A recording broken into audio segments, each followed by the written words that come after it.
যারা আপু, আপনি যেহেতু একজন মডেল এবং এই ইসেই কাজ করতেছেন দীর্ঘদিন যাবৎ, তো আসলে কখনো যেহেতু সম্প্রতি অনেক বিষয় ঘটে গেছে, বাংলা সিনেমা তো আপনার দেখা হয়, বাংলা সিনেমা সবচেয়ে কাকে বেশি ভালো লাগে এবং এই সময় এই সময় এই সময়ের জনপ্রিয়তা যেটা কি বলতেছেন? জি জি আমি এই সময় যদি বলি তাহলে হচ্ছে আমাদের মাঝে অনেকগুলা যেটাকে বলে অনেকগুলো ট্যালেন্ট হারিয়ে গেছে এই সমাজে। এখন হচ্ছে বর্তমানে যেটা হচ্ছে আমাদের বর্তমানে সাকিব খানকে সবাই বলে যে সুপারস্টার। হ্যাঁ, ওনার সুপারস্টার। এখন তো সাকিব খানের আগে যদি থাকে সেটা হচ্ছে সালমান শাহকে খুব শ্রদ্ধা করি। মনে পড়ে যে আনন্দ মুভিটা এখন আমার আর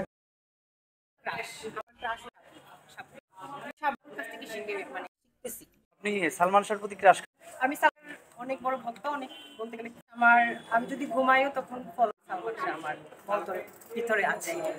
যদি এই মুহূর্তে সালমান শাহকে পেতেন দেখেন তাহলে কি করতেন? ফার্স্টে যেহেতু উনি একজন নিউ পারসন, অ্যাক্টর, প্লাস আমাদের যে মিডিয়া পারপাস কাজ করছে, অনেক জায়গা থেকে সুনাম ফার্স্টে আমি ওনাকে সম্মান জানাবো। ফার্স্টে আমার ওনাকে সালাম দিব, তারপর হচ্ছে একটা মতবিদ হবে। সম্প্রতি জায়েদ খানের মানে বালিশের মানুষ ঘুমায়, এই ব্যাপারটাকে আপনি কিভাবে দেখছেন? আমি জাহেদকে কখনো ফলো করি নাই, করবো। বলে যে আমার জন্য সব মেয়েরা পাগল, দেশে বিদেশে। আমার ক্রাশ বলতে আমার ক্রাশ। আমি জাহেদ খানকে আর যারা করতেছে করুক, এক একজনের জায়গা। তো পিকচার নিয়ে ঘুমাতে পারবো। আর আরেকটা যদি সম্প্রতি দেখতে সোশ্যাল মিডিয়া সবাই এখন মিডিয়ার দিকে ঝুঁকে গেছে। অনেক তরুণ মডেলরা দেখি রিক্সা দিয়ে ইন্ডাস্ট্রিতে BMW নিয়ে বের হয়, জিনিসটা নিয়ে অনেক বাজেও কিছু আমি সেটা হচ্ছে একান্ত ওদের পার্সোনাল ম্যাটার, এটা আমি বলবো না। যার যে পার্সোনাল ম্যাটার, কেউ রিক্সা চড়বে, কেউ গাড়ি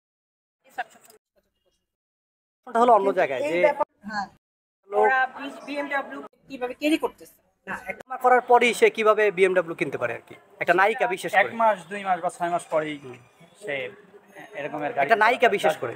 এবং লোক সমাজ তাদের হেয় করে যে বিভিন্ন অশ্লীলতাগুলোকে আপনারা কিভাবে দেখেন? আমার চাইতে আপনারা পারবেন, আমি আমার সাথে কিছু জানি, আপনারা আমার চাইতে ভালো। কারণ হচ্ছে যেহেতু মিডিয়া নিয়ে আমি হচ্ছে সমাজ নিয়ে কাজ করি, অবহেলিত পার্সন থেকে নিয়ে কাজ করতেছি, তো আমি জানি না। আসলে সমাজের এই অবহেলিত চিত্রগুলো মিডিয়ার মাধ্যমে ফুটিয়ে তুলতে হয়, যেই কাজটা বাংলাদেশ চলচ্চিত্র করছে। তাহলে আপনি তো একজন মডেল হলেও সেখানে আপনার রাখতেই হবে। আমি আপু আসলে আপনাকে আমি বলবো দেখা হয়েছে কিনা?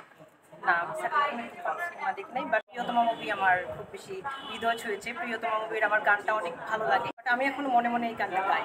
যদি আমাদেরকে একটু শোনাই তোমার গানটা। আচ্ছা, আপনারা সবসময় গান করি, আমার ভালো লাগে।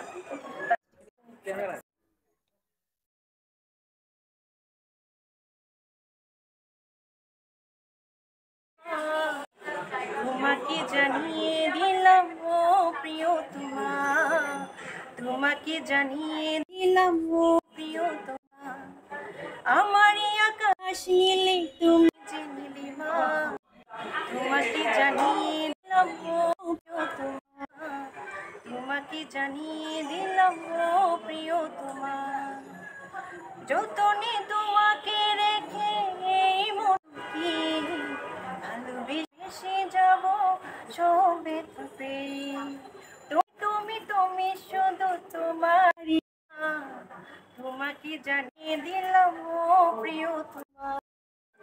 আচ্ছা আপু, এরকম একটি গানে যদি সাকিব খানের সাথে আপনি সিনেমার অফার করবেন? ইনশাআল্লাহ, কেন না।